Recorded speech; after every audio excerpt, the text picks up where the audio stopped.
Hello friends, welcome back to my channel Priya blogs. তো তোমরা সবাই কেমন আছো? আমি তো ভালোই আছি। তো এখন হয়ে গেছে সন্ধেবেলা। তো সবাইকে জানাই শুভ সন্ধ্যা।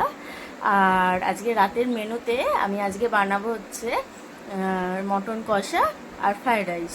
তো ফ্রাইড রাইসের সিদ্ধান্তটা নিলাম একটু আগেই। তো ইচ্ছা ছিল সাদা ভাত আর মটন কষা করার। তো তারপরেই ইচ্ছা হলো কি একটুখানি ফ্রাইড রাইস করার জন্য।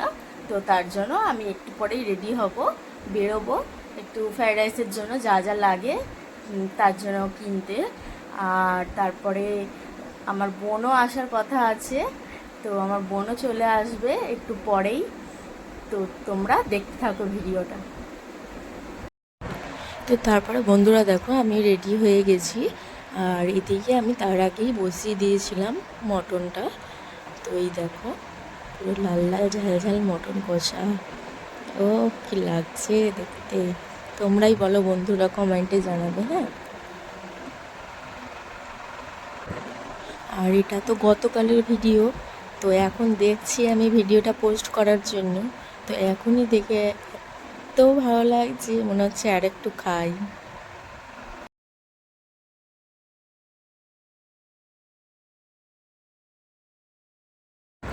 তো তারপরে বন্ধুরা আমি ফ্রাইড রাইসের জন্য যা যা লাগে সব কিনে নিয়ে চলে এসেছি।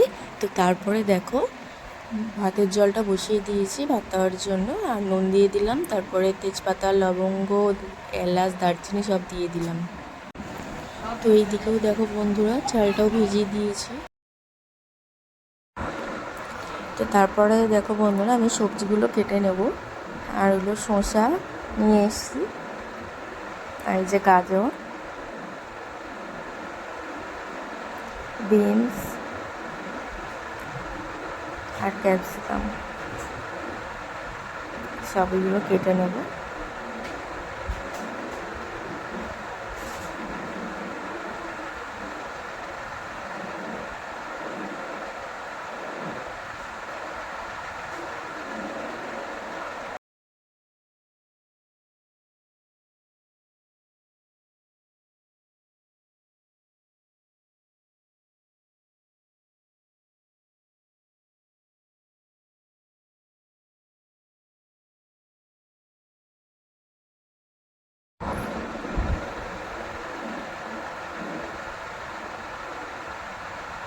তো তারপরে এই দেখো বন্ধুরা আমার বোন, এই যে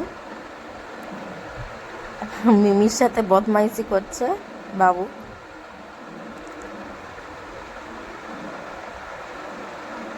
তো চলো আমি কেটে নিই।